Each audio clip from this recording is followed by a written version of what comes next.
नमस्कार विद्यार्थियों। आज हम बीए पार्ट फर्स्ट ईयर के पेपर फर्स्ट भौतिक भूगोल के अंतर्गत जलवायु विज्ञान के मुख्य टॉपिक वायुमंडल का संगठन एवं संरचना का विस्तार से विश्लेषण करेंगे, जिसके अंतर्गत वायुमंडल में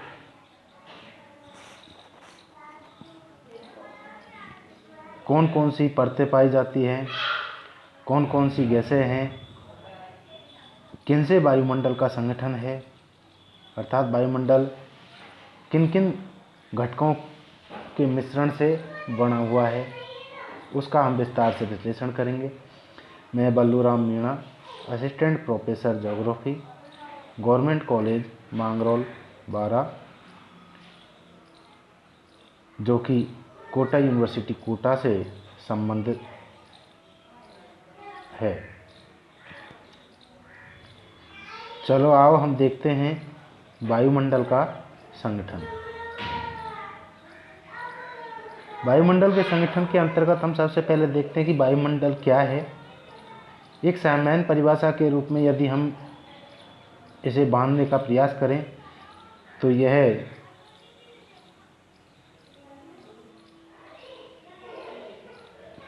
परिभाषित या शब्दों में लिमिटेड शब्दों में परिभाषित करें तो इस तरीक़ा से है। वायुमंडल एक घना गैसों का आवरण है। वायुमंडल एक घना गैसों का आवरण है जो कि पृथ्वी को चारों ओर से घेरे हुए है एवं धरातल द्वारा गुरुत्वाकर्षण के द्वारा जुड़ा हुआ है। सरल शब्दों में हम कहें तो हमारी पृथ्वी के चारों ओर जो आवरण है और हमारी पृथ्वी के गुरुत्वाकर्षण से जो आकर्षित है, यह आवरण हमारा वायुमंडल के नाम से जाना जाता है। वायुमंडल में पाई जाने वाली विभिन्न गैसों और जलवाष्प, इनके आधार पर ही इसके संगठन का विश्लेषण किया जाता है। तो वायुमंडल में विभिन्न प्रकार की गैसें, जलवाष्प और धूलकण पाए जाते हैं, जिनमें इनका कितना क्या भाग है, कहाँ तक वायुमंडल किन तत्वों से या घटकों से बना हुआ है, ये भी हम अभिव्यक्त करते हैं। संपूर्ण वायुमंडलीय संगठन का 50% भाग 6 किलोमीटर की ऊंचाई तक विस्तृत है। यदि हम संपूर्ण वायुमंडल का जो संगठन को यदि देखते हैं तो उसमें से 50% जो वायुमंडल है, अर्थात जो सघन है, वो मात्र 6 किलोमीटर की ऊंचाई तक है, जबकि 97% वायुमंडल का भाग है वो 29 किलोमीटर की ऊंचाई तक विस्तृत है। अब इसके बाद में 29 किलोमीटर की ऊंचाई के बाद में सामान्यतः एक बहिर्मंडल हो जाता है, जिसमें हम हमारे मानवीय जीवन या जीव मात्र के लिए जो उपयुक्त दशाएं हैं वो यहाँ पर 29 किलोमीटर से ऊंचाई पर विरल हो जाती है, अर्थात वो नाम मात्र की रह जाती है। अब आपके मन में ये प्रश्न जरूर आ रहा होगा कि वायुमंडल है वो तो हमारी पृथ्वी से हम ऊंचाई की ओर जैसे अंतरिक्ष की ओर जाते हैं तो संपूर्ण ही वायुमंडल है। नहीं, ऐसा नहीं है, क्योंकि वायुमंडल के अंतर्गत हमारे जो जीवन यापन के घटक हैं, अर्थात जहाँ पर जीवन की संभावनाएं हैं, वो ही आवरण वायुमंडल के अंतर्गत आता है। बाकी इससे ऊपर का जो हिस्सा है वो केवल अंतरिक्ष के रूप में हम संबोधित कर सकते हैं। तो जैसे जैसे हम देखते हैं कि हम धरातल से ऊंचाई की ओर जैसे जैसे बढ़ते हैं तो हमारे जो वायुमंडल में गैसें हैं उनकी सघनता है वो कम होती जाती है, अर्थात उनमें विरलता आती जाती है, और जो हमारे जीवन के लिए उपयुक्त हैं वो गैसें धरातल के निकट पाई जाती हैं, और जो अनुपयुक्त हैं, अर्थात जिनका कोई महत्व नहीं है, वो धरातल से ऊंचाई की ओर बढ़ने पर पाई जाती है। तो इस वजह से हमारे वायुमंडल के संगठन के अंतर्गत गैस, जलवाष्प और धूल कणों का विशेष कर अध्ययन कर सम्मिलित किया जाता है। अब हम देखते हैं कि हमारे वायुमंडल का जो संगठन है उसमें गैसों का कितना प्रतिशत है, अर्थात गैसों का जो भाग है वो क्या है, तो उसे देख लेते हैं। वायुमंडल के संगठन में गैसों का विवरण निम्न प्रकार है, जिसे हम एक टेबल के माध्यम से देखते हैं।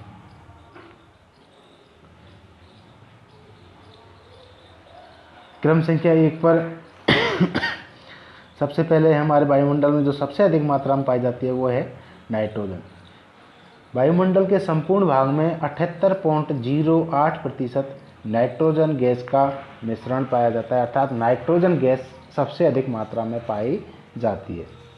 उसके बाद में है ऑक्सीजन O2। नाइट्रोजन के बाद में दूसरी सबसे अधिक गैस है तो वो ऑक्सीजन है, जो कि वायुमंडल में 20.94% पाई जाती है, अर्थात संपूर्ण वायुमंडल के भाग में 20.94% भाग ऑक्सीजन का है। इसके बाद नेक्स्ट है आर्गन, जिसे हम ए से संबोधित करते हैं। यह वायुमंडल के अंतर्गत 0.93% मात्रा में पाया जाता है, अर्थात आर्गन गैस है वो वायुमंडल में 0.93% है। नेक्स्ट है कार्बन डाइऑक्साइड CO2।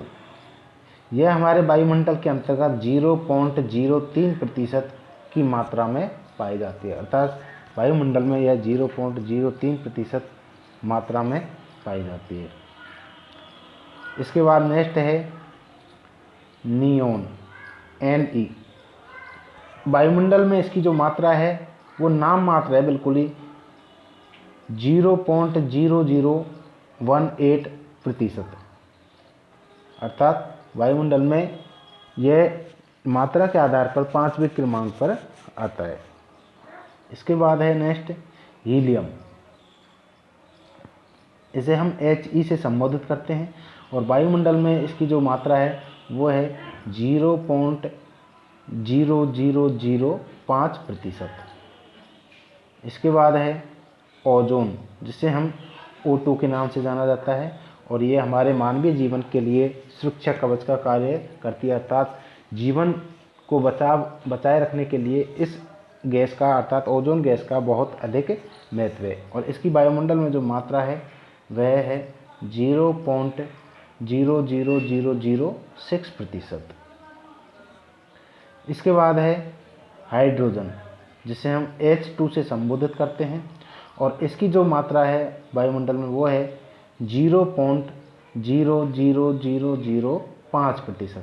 तो इस तरीक़ा से हमारे वायुमंडल में ये जो मुख्य गैसें हैं इनका मिश्रण पाया जाता है, अर्थात संपूर्ण वायुमंडल में इन मुख्य गैसों के मिश्रण से ही निर्मित हुआ है। इनके अलावा कुछ अन्य गैसें हैं जिनको यहाँ पर दर्शाना उपयुक्त नहीं, क्योंकि उनकी मात्रा बिल्कुल नगण्य है, नाम मात्र की मात्रा है। तो हमारे यहाँ पर जो महत्वपूर्ण है सबसे अधिक, आपको कंपटीशन परीक्षाओं के अंतर्गत भी पूछ लिया जाता है कभी कभी, तो उनमें देखते हैं कि सबसे अधिक वायुमंडल में कौन सी गैस पाई जाती है, तो वो नाइट्रोजन, जिसकी 78.08% मात्रा है। उसके बाद में ऑक्सीजन की मात्रा कितनी है तो इसे भी पूछ लेते हैं। तो ऑक्सीजन की मात्रा 20.94% है। राउंड फिगर में कभी कभी इसे 21% के माध्यम से भी दर्शा दिया जाता है, अर्थात कि 21% ऑक्सीजन की मात्रा है। इसके बाद में कभी कभी ये भी पूछ लिया जाता है कि क्रम से बताओ कि सबसे अधिक, उसके बाद में कम, प्रथम 5 सबसे अधिक गैस कौन सी है। तो उनमें हम देखते हैं कि सबसे पहले नाइट्रोजन सबसे अधिक है, उसके बाद ऑक्सीजन, आर्गन, कार्बन डाइऑक्साइड और नियोन। यहाँ पर एक कंफ्यूज करने वाली बात है कि कभी कभी विद्यार्थी प्रतियोगी परीक्षा में भी कंफ्यूज हो जाते हैं कि नाइट्रोजन ऑक्सीजन के बाद में कार्बन डाइऑक्साइड को मान लेते हैं, क्योंकि अधिकतर हमारे सामान्य जीवन में नाइट्रोजन, ऑक्सीजन और कार्बन डाइऑक्साइड जो गैसें हैं इनका महत्व भी है और इनको सामान्य तौर पर परिचर्चा में भी रहती हैं, जिस वजह से इनकी जो मात्रा है उनको क्रम से विद्यार्थी इस तरीक़ा से मान लेता है कि सबसे अधिक नाइट्रोजन है, फिर ऑक्सीजन है, फिर कार्बन डाइऑक्साइड है। जबकि वास्तविकता में आप इस सारणी के अंतर्गत देख रहे हो कि कार्बन डाइऑक्साइड का जो इस मात्रा का स्तर है या क्रमांक है वो चौथे क्रमांक पे आ रहा है, अर्थात पहले पर नाइट्रोजन, दूसरे पर ऑक्सीजन, तीसरे पर आर्गन और उसके बाद कार्बन डाइऑक्साइड आती है।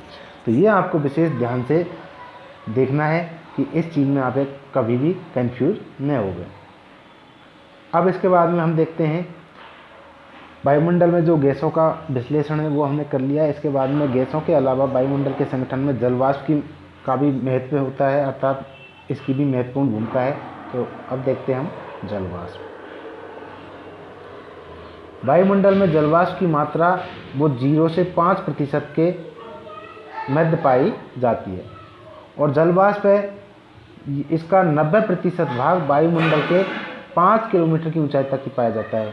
अब इसका क्या कारण है? क्योंकि हमारे पृथ्वी के निकट में जो जलवाष्प है धरातलीय क्षेत्र के पास में, क्योंकि जितनी भी वनस्पति है वो पृथ्वी पर है और वनस्पति से ही हमारे जलवाष्प है इनका भी निर्माण होता है। आपने देखा होगा उदाहरण के तौर पर कि यदि हम सुबह सुबह जागते हैं और जागने के बाद में आप घास पर टहलते हैं या पेड़ पौधों की जो छोटी पत्तियां उनको देखते हैं तो आप देखोगे कि उन पर छोटी छोटी पानी की बूंदें आ जाती है और ये पानी की बूंदें हैं यही जलवाष्प के रूप में आपको दिखाई देती है। तो इससे स्पष्ट होता है कि हमारी जो प्राकृतिक वनस्पति है इस प्राकृतिक वनस्पति से ही वायुमंडल में जलवाष्प की उपलब्धि होती है। और जब प्राकृतिक वनस्पति हमारे धरातल पर रहे तो जैसे ही हम धरातल से ऊंचाई की ओर बढ़ते जाएंगे तो हमारे जो वायुमंडल में जलवाष्प की मात्रा है वो भी कम होती जाएगी। इसीलिए इस लाइन को मैं एक बार पुनः अंडरलाइन करके आपको बता रहा हूँ कि जलवाष्प की जो मात्रा है वो वायुमंडल में 90% जलवाष्प है वो मात्र 5 किलोमीटर की ऊंचाई तक ही पाया जाता है। बाकी 5 किलोमीटर से अधिक ऊंचाई पर मात्र 10% जलवाष्प की मात्रा ही पाई जाती है।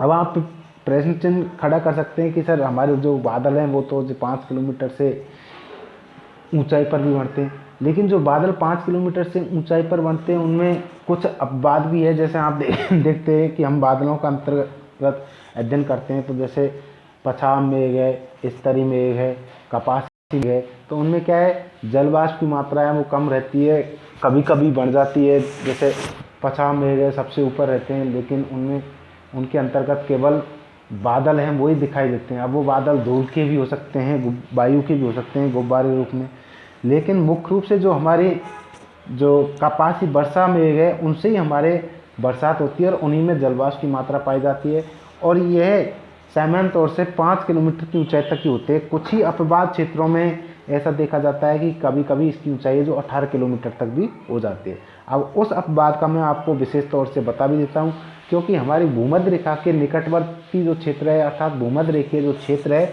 उस क्षेत्र के अंतर्गत वायुमंडल है उसकी जो ऊंचाई है वो अधिक है अर्थात धरातल से 18 किलोमीटर की ऊंचाई तक है। जबकि जैसे जैसे हम भूमध्य रेखा से ध्रुवों की ओर जाते हैं तो हमारे वायुमंडल की जो ऊंचाई है वो कम होती जाती है, जिसे हम वायुमंडल की जो परतें हैं उनके अंतर्गत भी हम विस्तार से विश्लेषित करेंगे। संक्षेप में यहाँ पर संकेत में दे देता हूँ कि भूमध्य रेखा पर वायुमंडल की जो ऊंचाई है लगभग 18 किलोमीटर है, जिसकी वजह से यहाँ पर जो जलवाष्प है वो 18 किलोमीटर ऊंचाई तक आपको मिल जाएगी। परंतु जो ध्रुवीय क्षेत्र है इन ध्रुवीय क्षेत्रों पर चाहे उत्तरी ध्रुव हो चाहे दक्षिणी ध्रुव हो, इन ध्रुवीय क्षेत्रों की तरफ हम जैसे जैसे बढ़ेंगे तो हमारे वायुमंडल की जो ऊंचाई है वो कम होती जाएगी। तो औसतन यह 8 किलोमीटर ही रह जाती है ध्रुवों पर। तो भूमध्य रेखा पर 18 किलोमीटर है और ध्रुवों पर ये 8 किलोमीटर ही रह जाती है।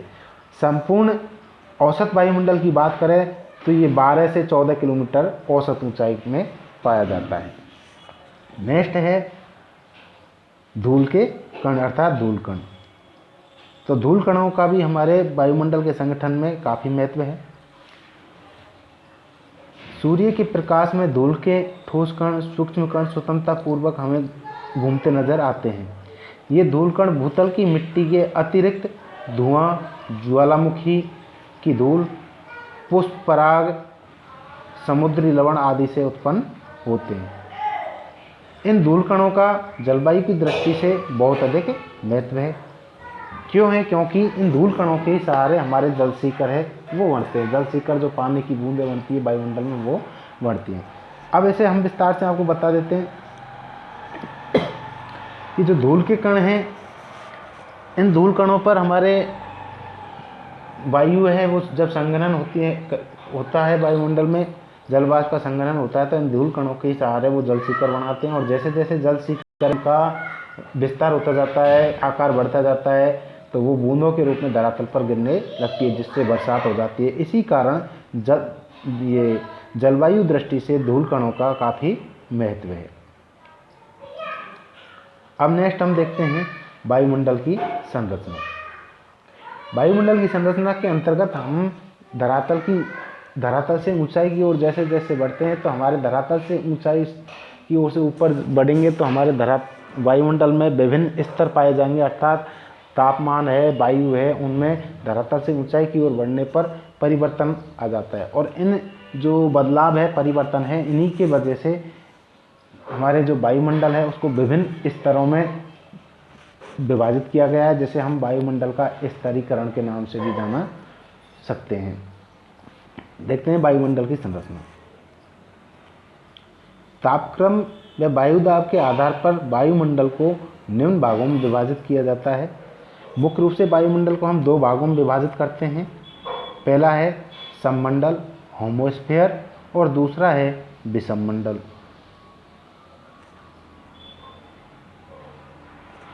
सममंडल को भी हम उपविभागों में विभाजित करते हैं।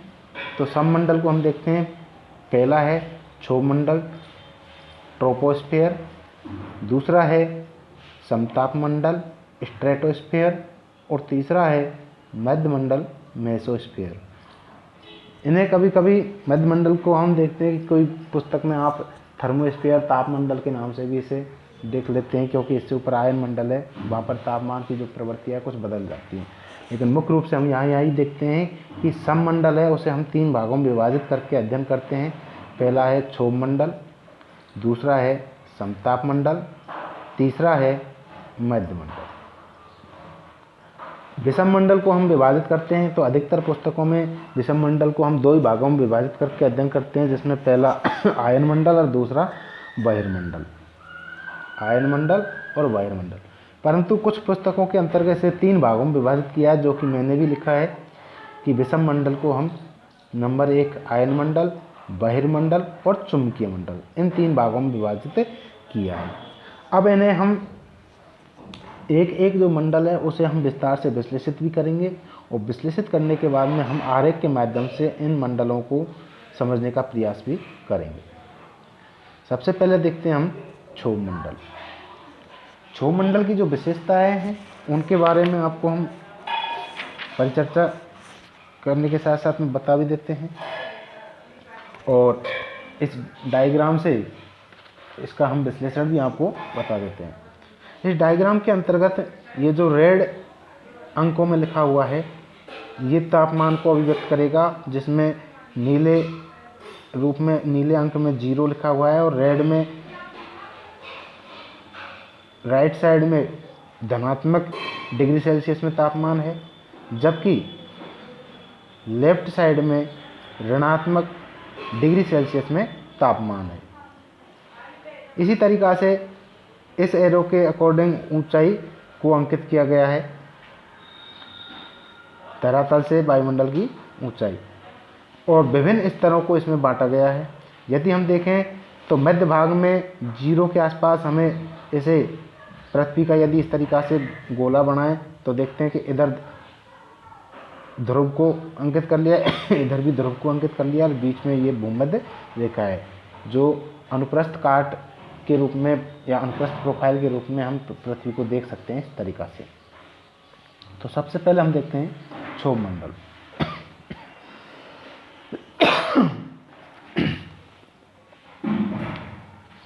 क्षोभमंडल वायुमंडल की सबसे निचली परत है, जिसमें वायुमंडल के कुल भार का 75% भाग है। क्षोभमंडल है ये धरातल से, यहाँ पर मान के चलो पृथ्वी का तल है, तो इस पृथ्वी की तल से भूमध्य रेखा पर यहाँ पर तो 18 किलोमीटर की ऊंचाई तक है, मगर दोनों ध्रुवों पर इसकी जो ऊंचाई है वो मात्र 8 किलोमीटर ही रह जाती है। मान चलो इधर उत्तरी ध्रुव है N और इधर S है, तो इन NS नॉर्थ पोल और साउथ पोल, उत्तरी ध्रुव और दक्षिण ध्रुव। तो उत्तरी ध्रुव और दक्षिण ध्रुव पर क्षोभमंडल की जो ऊंचाई है वो 8 किलोमीटर रह जाती है, बल्कि जो भूमध्य रेखा है, यहाँ पर इसकी ऊंचाई 18 किलोमीटर हो जाती है।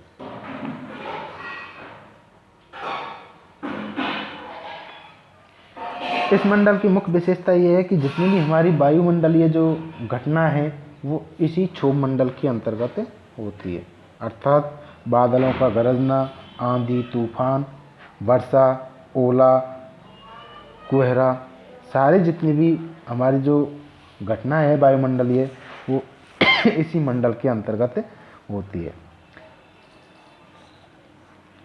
क्षोभ मंडल में हम जैसे जैसे ऊंचाई की ओर बढ़ते हैं तो इसका जो टेम्परेचर है वो 1 डिग्री सेल्सियस प्रति 165 मीटर की ऊंचाई के औसत मान के आधार पर घटता जाता है।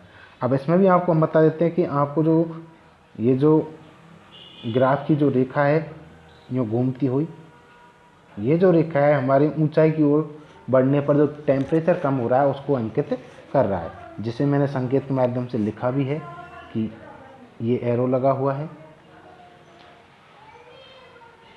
और लिखा हुआ है तापमान को व्यक्त किया गया है ऊंचाई के साथ साथ। तो इसमें हम देख रहे हैं कि फर्स्ट में क्षोभ मंडल के अंतर्गत 40 डिग्री टेम्परेचर है, परंतु जैसे जैसे हम ऊंचाई की ओर बढ़ रहे हैं तो जो टेम्परेचर है वो घटता जा रहा है, फिर बाद में पुनः बढ़ रहा है, फिर बढ़ता हुआ, फिर वापस घटता हुआ, फिर पुनः बढ़ता हुआ। तो इस तरीक़ा से विभिन्न जो स्तर है हमारे वायुमंडल के, उन विभिन्न स्तरों में जो तापमान है उसका बदलाव इस आरेख के माध्यम से आप स्पष्ट रूप से देख सकते हैं। क्षोभ मंडल के ऊपर जो दूसरी परत है वो समताप मंडल है और इन दोनों के बीच का जो भाग है वो संक्रमण क्षेत्र है, अर्थात यहाँ पर एक संक्रमण क्षेत्र है जिसे हम क्षोभ सीमा के नाम से जानते हैं। इसे ट्रोपोपॉज भी कहा जा सकता है। इस क्षोभ मंडल में ही हमारी जो पवन है उनकी जो धारा है संवहन धारा के रूप में ऊंचाई की ओर उड़ती जाती है।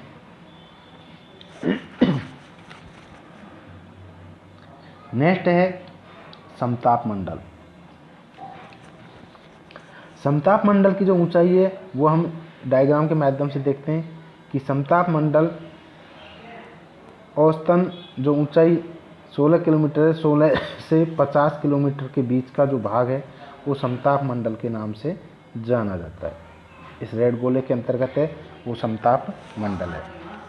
इस समताप मंडल में ही हमारी जो ओजोन गैस है, छोटी कक्षाओं में हम ओजोन मंडल के नाम से भी संबोधित करके एक परत को पढ़ते हैं, तो वो ओजोन गैस है वो समताप मंडल के अंतर्गत ही प्रथम जो निचला भाग है 20 से 35 किलोमीटर, उस भाग के अंतर्गत ओजोन गैस पाई जाती है O2, और जो कि सूर्य से आने वाली जो परावैंगनी किरणें हैं, घातक किरणें हैं, उनसे हमारी रक्षा करती है, जो कि मानव जीवन का रक्षा कवच भी कहलाता है।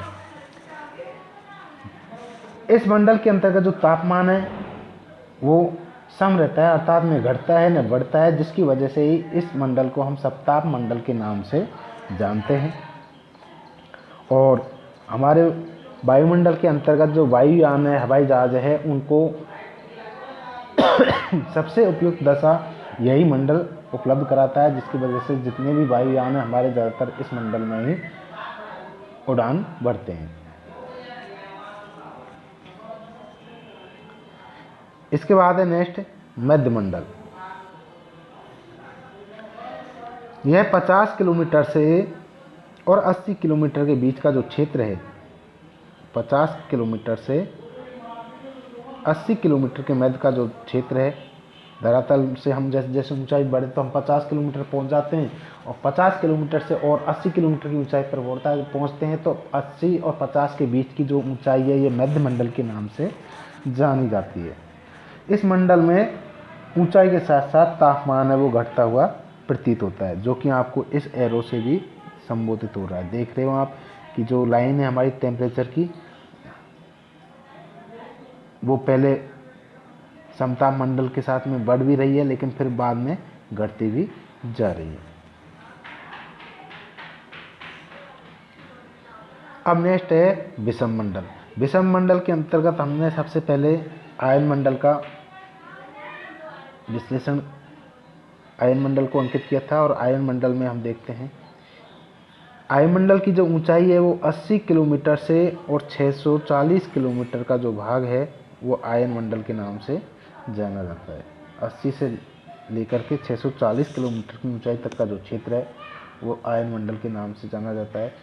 और आयन मंडल को हम थर्मोस्फीयर ताप मंडल के नाम से भी संबोधित करते हैं।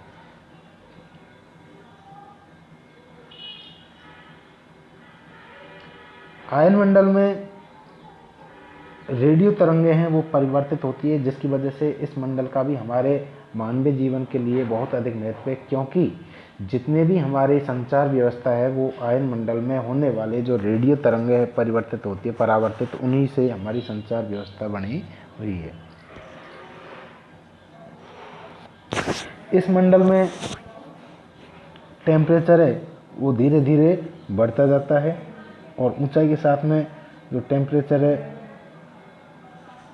वो लगभग 1000 किलोमीटर तक हो जाता है, 600 किलोमीटर तक। मगर इस टेम्परेचर का अनुभव नहीं हो पाता है, ऐसा आपको महसूस ही नहीं होगा कि तापमान बढ़ा है। लेकिन हम मशीनीकृत तरीकों से यदि देखें तो यहाँ टेम्परेचर वो बढ़ता हुआ आपको प्रतीत होता है। इस परत में उत्तरी गोलार्ध और दक्षिणी गोलार्ध के अंतर्गत हमें प्रकाश चमकता हुआ दिखाई देता है, जिसे हम उत्तरी गोलार्ध में अरोरा बोरियोलिस अर्थात उत्तरी ध्रुवीय प्रकाश के नाम से संबोधित करते हैं। और दक्षिणी गोलार्ध के अंतर्गत इसे अरोरा ऑस्ट्रेलिस के नाम से जानते हैं। अर्थात आयन मंडल के अंतर्गत जो विद्युतीय चमके हैं, उन विद्युतीय तरंगे हैं, उनकी वजह से घर्षण उत्पन्न होता है वायुमंडल में, और उनसे उत्तरी गोलार्ध में जो प्रकाश चमकता है उसे अरोरा बोरियलिस, और दक्षिणी गोलार्ध में जो प्रकाश चमकता है उसे अरोरा ऑस्ट्रेलियस के नाम से जानते हैं। इसमें आयनमंडल के अंतर्गत जो इसकी उप परतें भी हैं, जिसमें डी परत, ई परत, एफ परत, जी परत, इनके नाम से संबोधित किया जाता है, विश्लेषित किया जाता है। नेक्स्ट है बहिर्मंडल।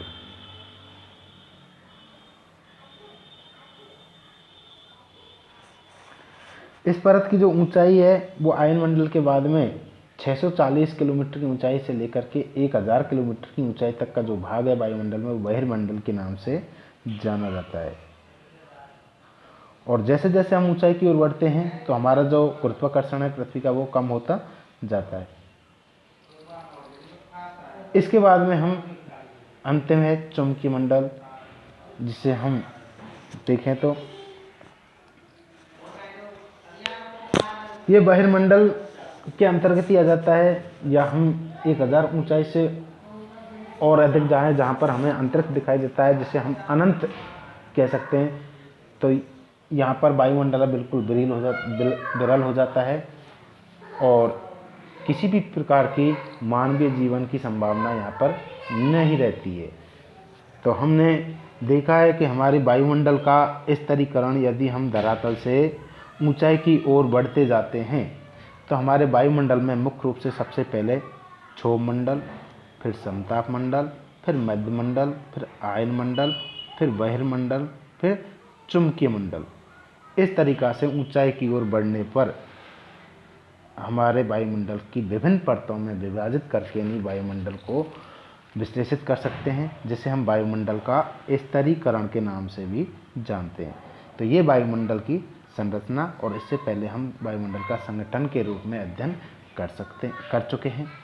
मैं उम्मीद करता हूँ कि हमारे सभी विद्यार्थियों को आज का ये जो टॉपिक है वायुमंडल का संगठन एवं संरचना बहुत अच्छे से समझ में आया होगा। और यदि कहीं किसी भी तरीक़ा की कोई समस्या है तो आप सभी विद्यार्थी बेशक हमारे व्हाट्सएप ग्रुप के माध्यम से आप किसी भी समस्या को पूछ सकते हैं। धन्यवाद।